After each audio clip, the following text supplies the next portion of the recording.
여러분 안녕하세요, 블랙입니다. 오늘은 미국의 S&P 500 지수 차트로 영상을 시작해 보겠습니다. 미국의 S&P 500 지수는 2022년 초반에 4,800포인트를 찍었다가 그 이후로 줄곧 내리고 있습니다. 작년 말이나 올해 투자하셨다면 큰 손실을 보고 계실 거라 봅니다. 특히 재작년과 작년에 미국의 성장주가 엄청나게 오르니까 많은 사람들이 나스닥 레버리지 상품인 TQQQ에 몰빵을 하기도 했었죠. 그런 분들은 최근 들어 엄청난 손실을 겪고 있을 거라 봅니다. 그래서 많은 분들이 제게 질문을 주시기도 합니다. 지금 나스닥 레버리지에 물려 있는데 어떻게 해야 되냐? 너무 힘들다. 이거 본전 찾을 수 있냐?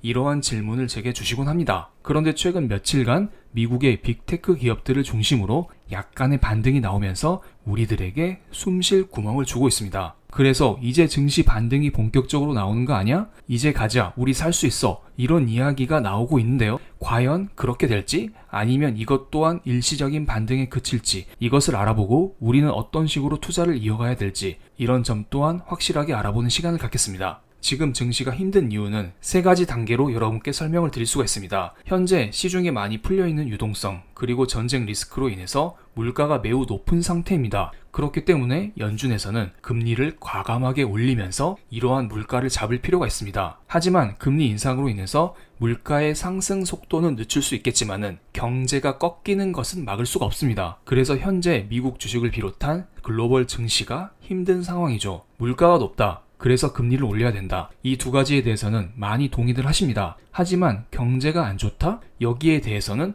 어떤 분들은 동의하는 반면에 어떤 분들은 동의하고 있지 않습니다. 실제로 세계 경제가 안 좋다. 여기에는 다들 동의를 하고 있습니다. 미국에서는 물가 상승률이 8%대에 이르고 있습니다. 유럽도 마찬가지이고요. 한국도 최근에 6%대 물가 상승률을 찍었죠. 이렇게 물가가 올라가니까 당연히 경제가 안 좋은 것은 사실입니다. 그런데 세계 경제는 좋지 않지만 미국 경제는 여전히 굳건하다는 이미지가 있습니다. 지금 미국 경제는 굳건해 앞으로 안 좋아질 것이지만 미국의 기초 체력이 튼튼하기 때문에 미국 경제는 천천히 안 좋아지면서 다시 한번 날아오를 수가 있어. 이러한 뷰를 보이시는 분들이 꽤 많습니다. 그래서 현재 미국 경제가 완전히 꼬꾸라지는 하드 랜딩에 갈 것이냐, 그게 아니면 천천히 안 좋아지면서 다시 날아갈 수 있는 소프트 랜딩으로 갈 것이냐, 이 두 가지에 대해서 논란이 매우 많은 상황입니다. 현재 상황을 정리드리면 지금 세계 경제는 좋지 않습니다. 그렇기 때문에 그나마 남아있는 유동성이 미국으로 집중이 되고 있습니다. 그래서 현재 달러의 가치를 나타내는 달러 인덱스가 꾸준히 오르고 있잖아요. 그에 비해 신흥국 입장에서는 자금 유출이 일어나고 있기 때문에 신흥국의 화폐 가치는 지속적으로 떨어지고 있습니다. 그래서 한국의 원달러 환율도 1,300원을 넘었습니다. 그리고 두 번째 이야기를 드리면은 현재 미국 경제가 좋지 않은 것은 사실이죠. 하드 랜딩이냐 소프트 랜딩이냐 이런 이야기가 나오고 있는 것 자체가 경제가 그렇게는 좋지 않다는 것입니다. 그래서 미국 증시에 타격을 주고 있는 것도 사실입니다. 이렇게 되면 하드 랜딩이냐 소프트 랜딩이냐 이 두 가지에 대한 연준의 관점을 들어볼 필요가 있는데요. 파월 연준 의장은 지금 경제는 튼튼하지만 앞으로는 안 좋아질 수 있다는 이야기를 하고 있습니다. 그런데 이분 말의 신뢰도가 약간 떨어지는 건 사실이에요. 작년에는 물가 상승은 없다, 일시적인 인플레다, 이런 이야기를 계속 했었습니다. 그러다가 연초에는 실질적인 인플레를 보기 전까지 나는 움직이지 않겠다. 그런데 지금 어쩌죠? 금리를 올리기에 바쁩니다. 인플레를 쫓아가기에 바쁜 상황입니다. 그러다가 최근에는 이런 이야기를 했습니다. 경기 침체 없는 금리 인상이 가능하다는 소프트 랜딩을 주장했습니다. 하지만 소프트 랜딩을 주장하다 최근에는 소프티시 랜딩이라는 이야기를 꺼냈습니다. 발음하기도 약간 힘들어요. 준연착륙론이라고 합니다. 경기 침체가 오긴 하는데 살짝만 오고 만다, 약간 이런 느낌인 것 같아요. 만약 시간이 흐르다가 하드 랜딩 이야기를 꺼내지 않을까 이런 생각도 약간은 듭니다. 이런 상황 속에서 6월달 연준회의에서 연준은 기준금리를 75bp나 올렸습니다. 그리고 이러한 연준회의의 회의록인 연준의사록이 7월 10일 새벽에 공개가 되었는데요. 이 자리에서 연준 위원들은 이런 이야기를 했습니다. 가파른 금리 인상이 경제 둔화를 초래하더라도 인플레부터 잡겠다는 의지를 보였습니다. 이러한 금리 인상이 당분간 경제 성장 속도를 늦출 수 있다는 점은 인정했지만 물가를 다시 2%로 떨어뜨리는 것이 우리의 최대 목표다. 이것을 강조한 것입니다. 그러니까 경기 타격이 올지라도 우리는 물가를 잡는 게 더 중요해. 이것을 강조한 셈이죠. 현재 경제는 튼튼하지만 앞으로 경제가 안 좋아질 수 있다. 이것을 강조한 것입니다. 앞서 설명드린 파월 연준의장과 약간은 비슷한 느낌이에요. 그런데 작년부터 지금까지 늘 똑같은 말만 하시는 분이 계십니다. 바로 제임스 블러드 세인트루이스 연은 총재입니다. 이분은 작년부터 지속적으로 양적 긴축을 하고 금리 인상을 빨리 해야 된다. 이런 이야기를 해왔습니다. 그리고 지금도 똑같이 이것을 말하고 있습니다. 게다가 미국의 노동시장은 여전히 견조하며 경제 성장은 2022년에도 확장할 것이라고 언급했습니다. 또한 현재 기술적으로 보면 GDP는 경기 침체를 시사하지만 국내 총소득을 의미하는 GDI는 경제 성장을 나타내고 있다고 했습니다. 그러니까 금리 인상해도 미국 경제는 전혀 타격을 받지 않아. 우리 미국 튼튼해. 금리 인상 더 해야 돼. 이런 이야기를 하고 있는 것입니다. 물가가 오르니까 금리를 올려야 되고, 그리고 미국 경제는 이러한 금리 인상에 견딜만 하다. 이것을 강조하고 있는 것입니다. 방금 제임스 블러드 연은 총재가 미국의 노동시장이 견고하다고 했습니다. 이런 와중에 7월 8일 저녁에 미국의 고용보고서가 발표가 됐습니다. 미국의 비농업 부문 신규 고용자 수의 예상 수치는 26만 명이었는데요. 실제로 까보니까 37만 2천 명이 나왔습니다.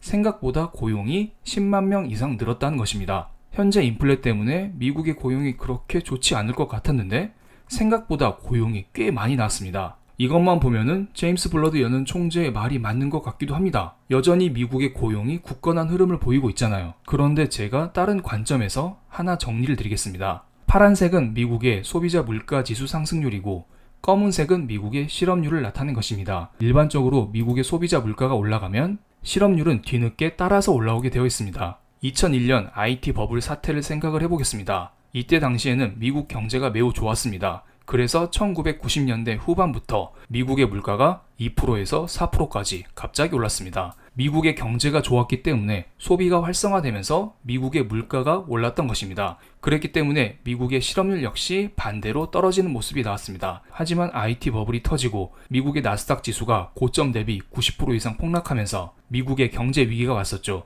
그러면서 자연스럽게 실업률은 올라가는 모습이 나왔습니다. 서프라임 경제 위기 때에도 마찬가지입니다. 경기 호황이 오면서 미국의 소비자 물가 지수가 6% 가까이 올라가자 실업률은 그에 후행해서 뒤늦게 따라오는 모습이 나왔습니다. 이번에도 소비자 물가 지수가 8% 이상을 유지하고 있는데요. 만약 이렇게 높은 물가가 유지가 되면 현재 실업률 3.6%가 유지가 될 수 있을까요? 제 생각에는 3.6%보다는 좀 더 올라가는 모습이 나오지 않을까? 미국의 노동시장도 살짝 흔들리는 모습이 나오지 않을까? 이런 생각을 하고 있고요. 이것은 방금 보여드린 비농업 부문 고용자 수인데 미국의 고용이 예상치보다는 괜찮다곤 하지만 절대적인 레벨 자체를 보면은 고용이 확 불타오르진 않습니다. 작년과 재작년 대비 고용이 전반적으로 줄어드는 모습이 나오고 있습니다. 물론 팬데믹 때 잃어버린 일자리가 너무 많았기 때문에 재작년 같은 경우에는 고용이 단기간에 확 늘었다고 볼 수도 있고요. 그렇지만 이걸 감안하더라도 전체적인 추세를 보면은 신규 일자리 수는 지속적으로 줄어들고 있습니다. 여기에 주간 신규 실업수당 청구 건수를 보면은 4월 달에 바닥을 찍고 지속적으로 늘어나는 것을 알 수가 있습니다. 그만큼 실업자 수가 늘어나고 있다. 미국 고용에 약간의 균열이 가고 있다. 이것을 알 수가 있고요. 또한 방금 설명드린 미국의 신규 고용자 수는 미국의 고용부에서 발표한 것입니다. 하지만 미국은 고용부 말고 ADP라는 사설기관에서 비농업 부문 고용자 수를 발표하곤 하는데요. 최근 2년 동안 ADP 비농업 부문 고용자 수가 고점을 찍으면서 지속적으로 떨어지는 것을 알 수가 있습니다. 특히 최근 3개월간은 고용자 수가 바닥을 찍고 있네요. 미국의 고용이 전반적으로 무난하긴 하지만 점점 고용이 안 좋아지고 있다. 이것을 우리는 알 수가 있습니다. 미국의 10년물, 2년물 국채금리를 보면서 현재 상황을 체크해 보겠습니다. 일반적으로 미국의 10년물 국채금리는 경기 상황을 반영을 하고 미국의 2년물 국채금리는 기준금리를 반영하고 있습니다. 6월 달에 미국의 10년물, 2년물 국채금리가 일제히 떨어졌던 구간이 있습니다. 이때 국제유가가 지속적으로 떨어지면서 경기 침체가 오는 거 아니야? 이러다가 경제 완전 박살나는 거 아니야? 이런 우려감이 커졌었던 구간입니다. 이렇게 되니까 당연히 미국의 10년물 국채금리가 떨어졌고 경제 상황이 안 좋으면 연준이 금리 인상을 멈출 수도 있기 때문에 2년물 국채금리 또한 덩달아서 떨어졌던 것입니다. 하지만 최근 들어 연준 의사록을 통해서 미국의 경제가 여전히 굳건하다. 제임스 블러드의 발언을 통해서 미국의 경제가 여전히 굳건하다. 또한 고용보고서를 통해서 미국의 경제는 여전히 굳건하다. 이러한 3단 콤보가 나오면서 2년물, 10년물 국채 금리가 다시 반등하는 추세에 접어들었습니다. 그런데 여기 잘 보시면은 최근 4거래일 동안 미국의 국채 금리가 오르긴 올랐는데 선으로 표시된 미국의 2년물 국채 금리가 10년물보다 더 위에 있습니다. 최근 4일 동안 장단기 금리 차가 역전이 되었다. 그리고 이러한 역전 정도가 유지되고 있다. 이것을 알 수가 있습니다. 국채 금리만 보면 이렇게 해석을 할 수가 있습니다. 미국의 경제가 굳건해서 10년물 국채 금리가 올라갔는데 이렇게 되면 미국에서 금리를 더욱더 올릴 수밖에 없어. 금리 인상을 가속화시킬 수밖에 없어. 이러한 결론에 도달하게 됩니다. 그래서 재미있는 사실이 하나 나왔습니다. 7월 말에 있을 연준 회의에서 연준이 0.75% 75bp 금리를 올릴 확률이 하루 전만 해도 96.9%였습니다. 그런데 미국의 고용 보고서가 발표된 직후 이러한 확률이 93%로 떨어졌고요. 새롭게 등장한 게 하나 있죠. 연준에서 금리를 1%, 100bp를 올릴 확률이 원래는 없었는데 이번에 7%로 등장을 했습니다. 자이언트 스텝에 이어서 이건 무슨 스텝이라 할까요? 금리를 한 번에 1% 올리는 것은 자이언트 스텝인가요? 어쨌든 금리를 75bp가 아니라 100bp, 1%까지 올려야 된다. 이거 그냥 한 방에 올려야 된다. 이러한 인식이 새롭게 나오고 있습니다. 이렇게 되면 시장에서 또다시 부담으로 작용할 수밖에 없을 거라 보고요. 이러한 부담감으로 인해서 미국의 S&P 500 지수는 반등한 척하다가 3,900포인트 부근에서 살짝 주춤거리고 있습니다. 미국 증시는 지금 하향 추세에 접어들었는데요. 제가 몇 달 전에 미국의 S&P 500 지수는 3,800 아래로 갈 것이다.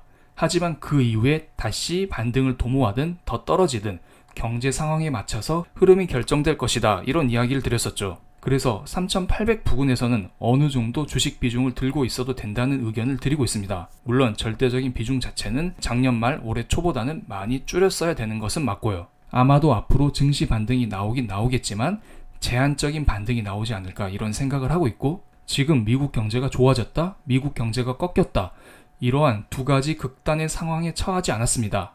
그렇기 때문에 아마도 이런 흐름은 지속적으로 이어질 거라 봅니다. 무슨 말이냐면은 경제가 안 좋아진다 이런 이야기가 나오면 연준에서 금리 인상을 멈출 거야 이런 이야기가 나오면서 증시 반등이 나오는 반면에 이렇게 증시 반등이 스물스물 안정적으로 나오게 되면은 다시 한번 또 금리를 더 올릴 거야 이러한 매파적인 발언이 대두되면서 증시가 다시 한번 떨어질 가능성이 있겠죠. 그러다가 또다시 경기 침체 이야기가 나오면 또다시 증시가 반등하고 이렇게 왔다 갔다 바닥을 다지는 움직임을 조금씩 보여줄 거라 봅니다. 그래서 지금 주식을 들고 계신 분들은 증시가 반등할 때마다 경기 방어주로 어느 정도 전환을 시킬 필요성이 있을 거라 봅니다. 경기 방어주는 하락장에서 강한 측면이 있고요. 그리고 상승장이 오더라도 경기 방어주는 주가가 오르긴 합니다. 왜냐하면 경기 방어주도 일종의 주식이잖아요. 그렇기 때문에 경기 방어주는 상방이든 하방이든 둘 다 베팅한다. 이렇게 생각을 하시고 증시 반등이 올 때마다 경기 방어주의 비중을 높여가는 것을 저는 권해드리고 있습니다. 아직 하락 추세는 끝나지 않았고요. 다만 S&P 500 지수 기준으로 바닥을 조금씩은 높이고 있다. 이 점은 어느 정도 긍정적으로 보이지만 언제든지 증시는 다시 전 저점으로 내려갈 수 있다는 점은 명심해 두시기 바랍니다. 그런데 어떤 분들은 이런 의견을 들으십니다. 이러다가 증시가 급등해버리면 어떡하냐. 하지만 제가 볼 때는 경제 상황이 좋지 않기 때문에 당장 급등하기는 어렵다 보고요. 혹시나 여기에서 반등이 지속적으로 나올지라도 점진적인 반등이 나오지 않을까 이런 생각을 하고 있습니다. 그렇기 때문에 지금은 너무 주식을 급하게 살 필요는 없어요. 경기 방어주를 들고 계시다가 상황 봐서 갈아타도 늦지 않다. 저는 그런 의견을 다시 한번 드리겠습니다. 어떻게 보면 지금 상황이 2018, 2019년도와 비슷하다고 볼 수가 있어요. 그래서 다음 영상에서는 2019년도와 현재 상황을 비교해 드리면서 현재 경제 상황을 다시 한번 점검해 드리겠습니다. 그럼 오늘 영상 여기서 마치겠습니다. 감사합니다. 모두들 화이팅입니다.